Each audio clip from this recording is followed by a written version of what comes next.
A blind man stands between two pillars. His hair has grown back. His muscles, atrophied from grinding grain and darkness, now surge with one final burst of divine strength. Around him, 3,000 Philistines pack the temple, on the roof, in the galleries, filling every space. They've come to mock him, to celebrate his capture, to watch the mighty Samson perform like a trained animal. They don't know he's praying. "O sovereign Lord, remember me. Please strengthen me just once more, and let me with one blow get revenge on the Philistines for my 2 eyes." Samson reaches toward the 2 central pillars, his right hand on one, his left on the other, the pillars that support the entire structure, the pillars upon which thousands of lives depend. "Let me die with the Philistines." He pushes with everything he has. The pillars shift, the roof groans, then collapse. Stone, wood, bodies falling. The temple of Dagon becomes a tomb. In his death, Samson killed more than he had killed in his life. This is how the period of the judges ends, not with triumph, but with a suicide attack that takes thousands of enemies along with the hero. Not with peace, but with one last violent gasp. But this isn't where it begins. The story of the judges starts with a promise and a failure, a conquest left incomplete, a generation that forgets God. Act 1. The generation that forgot God. When the elders died, so did the memory. Joshua and the leaders who served under him died, and the national spirit of Israel died with them. While Joshua's generation remained faithful to the Lord, spiritual apostasy soon occurred in the following generation. There arose another generation after them, which knew not the Lord, nor yet the works which he had done for Israel. And they forsook the Lord God of their fathers, which brought them out of the land of Egypt, and followed other gods, of the gods of the people that were round about them. How does an entire nation forget? One generation receives the promised land, the next generation loses it, not to foreign invasion, but to spiritual amnesia. They forget the plagues, the Red Sea, the manna, the conquest. God becomes history instead of reality. 5 basic reasons drove Israel's moral and spiritual decline: disobedience in failing to drive the Canaanites out, idolatry, intermarriage with wicked Canaanites, not heeding judges, and turning away from God after the death of judges.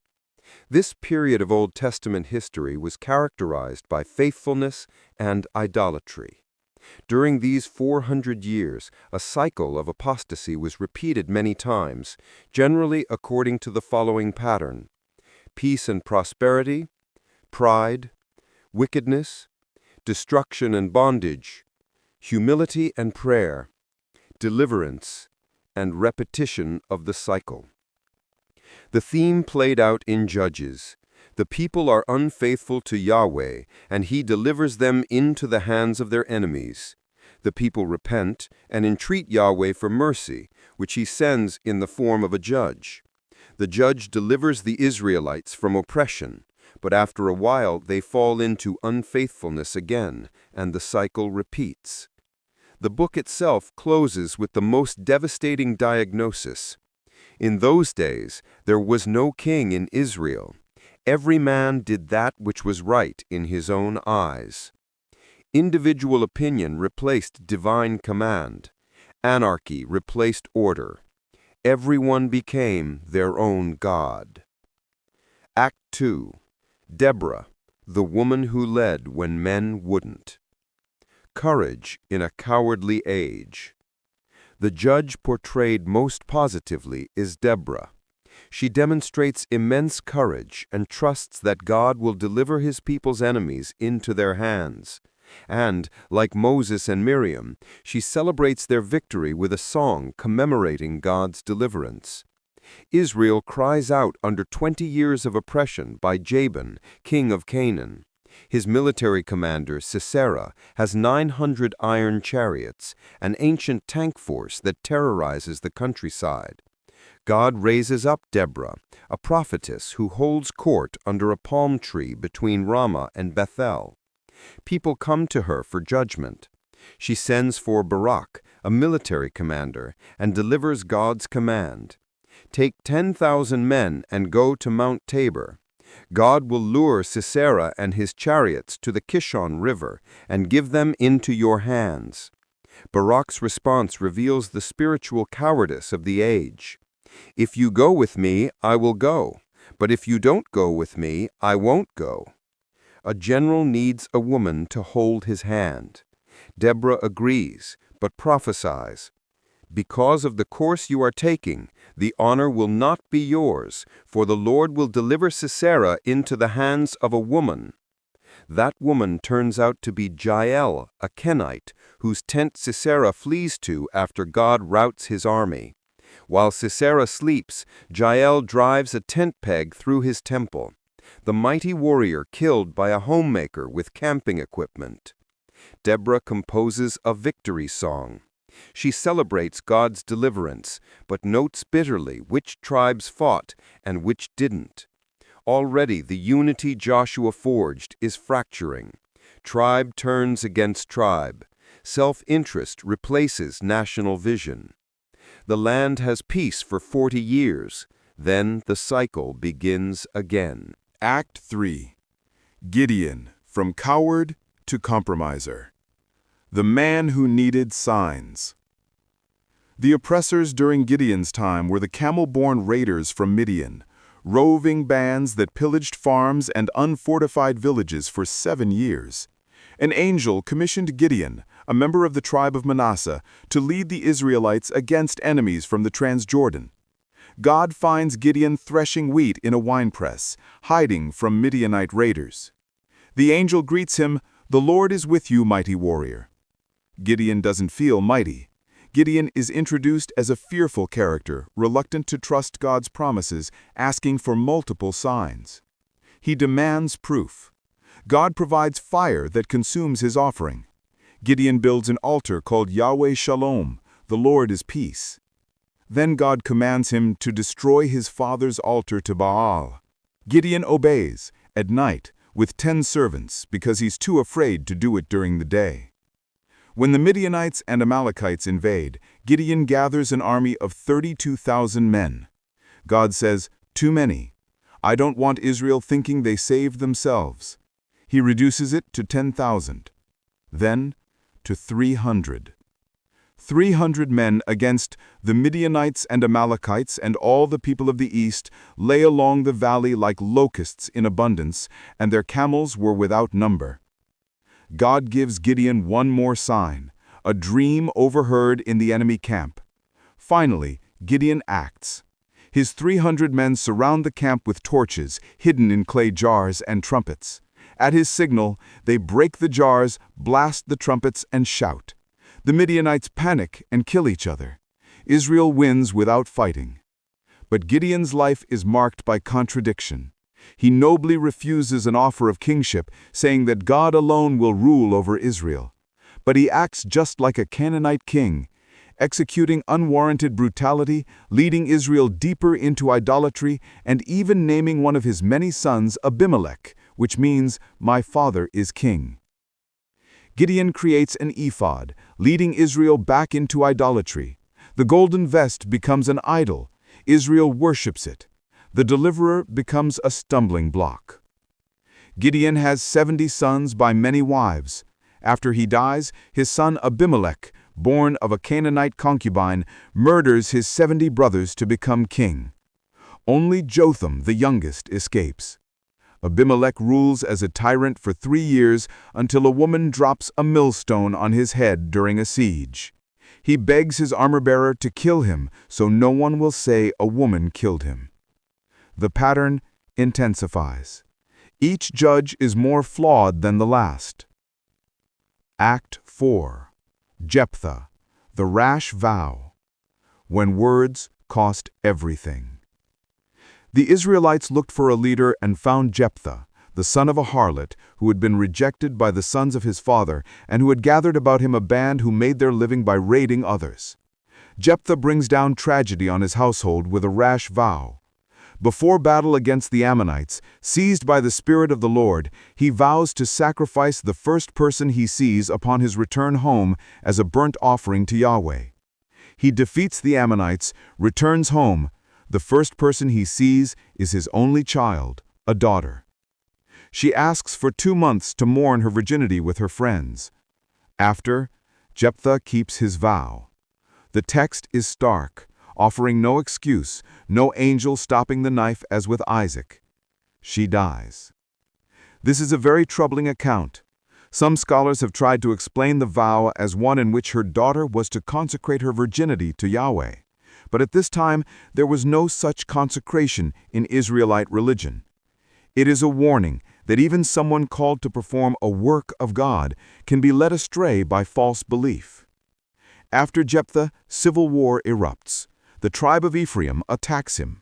Jephthah's forces control the Jordan fords and use a password to identify Ephraimites, Shibboleth. Because the Ephraimites pronounce it Sibboleth, 42,000 are slaughtered.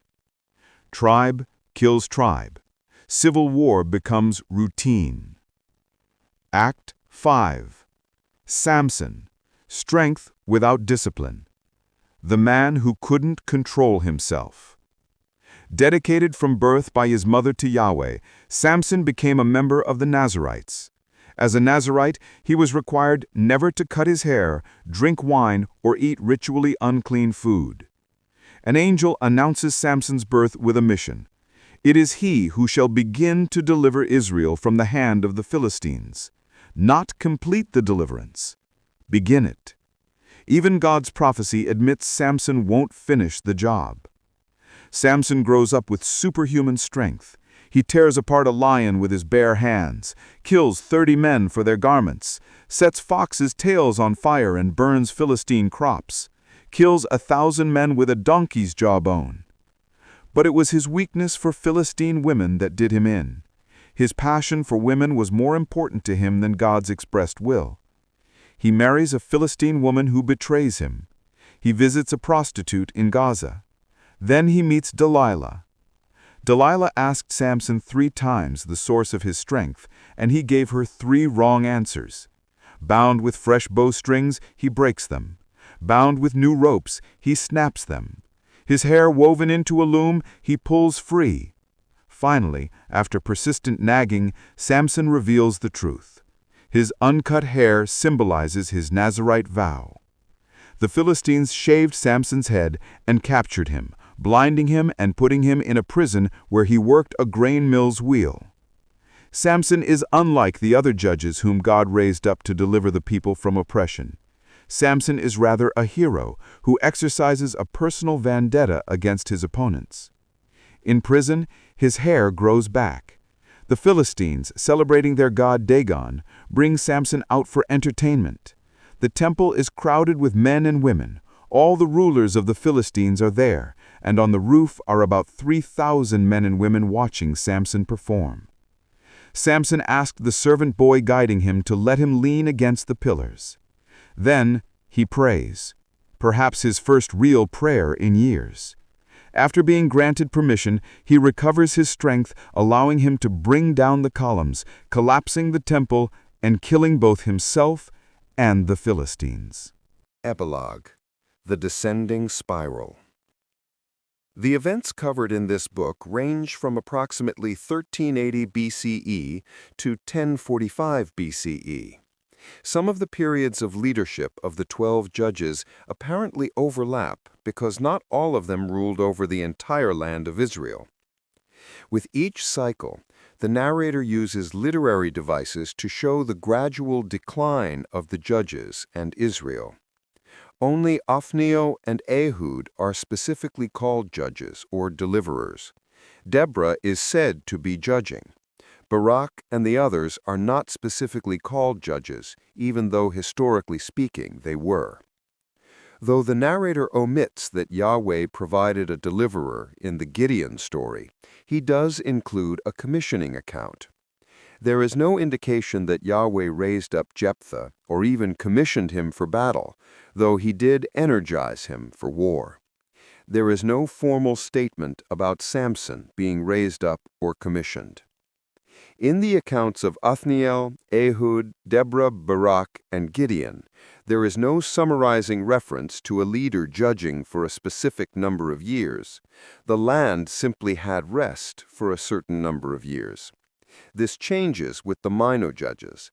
After Gideon, there is no mention that the land had rest. This means that even though Gideon, Jephthah, and Samson won military battles, they brought no real peace to the land. The book's epilogue shows total moral collapse. A Levite's concubine is gang-raped to death. The tribe of Benjamin defends the perpetrators. Civil war erupts. 11 tribes nearly annihilate Benjamin. To provide wives for the surviving Benjamites, they massacre the inhabitants of Jabesh-Gilead and abduct girls from Shiloh. By the end of Judges, Yahweh's treasures are used to make idolatrous images. The Levites become corrupt. The tribe of Dan conquers a remote village instead of Canaanite cities. And the tribes of Israel make war on the tribe of Benjamin, their own kinsman. 4 times the refrain echoes, "In those days there was no king in Israel. Every man did that which was right in his own eyes." Conclusion: the cycle that couldn't be broken. Remember the opening. Samson between the pillars, praying for strength one last time, bringing down the temple of Dagon in a final act of defiance and destruction. That image captures the entire period: strength without wisdom, power without discipline, deliverance without lasting peace, heroes who save Israel militarily but corrupt it spiritually. The book of Judges teaches us how God faithfully sticks with people, fulfills his agreements with them, and shows an immense amount of mercy.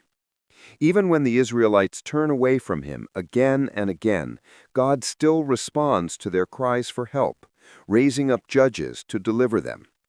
At the same time, the book highlights the consequences of Israel's repeated choice to turn away from God. It doesn't explain why God chooses particular people as judges. They're often deeply flawed and mirror Israel's downward spiral into moral chaos. Gideon cowers in fear. Jephthah makes a devastating vow. Samson impulsively indulges his appetites. God doesn't choose the judges because they're good examples, but by working through them, he reveals that human failings cannot thwart his power to save. The period of Judges lasted approximately 350 years, longer than America has existed as a nation. 7 major cycles of apostasy, oppression, repentance, and deliverance. 14 judges, 6 major military leaders, 8 minor judges who maintained order between crises. But the cycles grew worse, the judges grew more flawed, the sins grew darker, the civil conflicts intensified. By the end, Israel stands on the brink of self-destruction. The book points forward. The book of Judges points toward the need for a future leader who will break the cycle of rebellion once and for all. That leader would be David, and ultimately Jesus, the judge who doesn't just deliver temporarily, but eternally, who doesn't just defeat enemies, but conquers sin and death itself. Today, when we see cycles of sin in our own lives, making the same mistakes, falling into familiar patterns, promising to change but repeating old behaviors, we're living the book of Judges. When church, family, or nation forgets God's faithfulness and follows cultural idols, we repeat their error. But Judges also teach us that God never abandons his people, even when they abandon him, even when judges are flawed, even when deliverance comes from the most unlikely people: prostitutes who hide spies, women who drive tent pegs through skulls, cowards who need signs, outcasts who make rash vows, strong men who can't control their appetites. God works through broken people because that's all he has to work with. The cycle couldn't be broken by human judges. It required a divine king. The book ends with Israel crying out for monarchy, not because kings are perfect, but because anarchy is worse. In those days, there was no king in Israel. Every man did that which was right in his own eyes. Samson's final prayer wasn't eloquent. It wasn't humble. It was basically, God, let me kill my enemies and die with them. Yet God answered, not because Samson deserved it, because God keeps his promises even when his servants don't. The walls of Jericho fell to Joshua's obedience. The temple of Dagon fell to Samson's desperation. Between those two moments lies 4 centuries of chaos. But through it all, God raised up deliverers, imperfect, flawed, sometimes barely better than those they saved, yet used by God to keep the promise alive, to preserve the line, and to point towards something better. The cycle of chaos finally ends not with a judge, but with a king. Not Saul, who fails, not David, who sins, but Jesus, who breaks every cycle, defeats every enemy, and brings the peace that judges could never deliver. The book of Judges is a warning. This is what happens when everyone does what is right in their own eyes. But it's also a testimony. Even then, God doesn't give up. He keeps sending deliverers, keeps responding to cries for help, keeps working through flawed people to accomplish his purposes. The pillars fell. The temple collapsed. Samson died with his enemies. But Israel survived. The promise continued. The line remained unbroken. Sometimes God's mercy looks like judgment. Sometimes deliverance costs everything. Sometimes the only way forward is through collapse and rebuilding. The judges could never break the cycle. They could only interrupt it. But their interruptions mattered. Their imperfect deliverances preserved God's people for the perfect deliverer who was coming. Samson killed more in his death than in his life. A tragic epitaph, but also a prophetic one, pointing to another who would die to save multitudes, whose death would accomplish what his life could only begin. The cycle of chaos ended when the King of Kings arrived. Until then, God used broken judges to save broken people. And somehow, impossibly, faithfully, it was enough.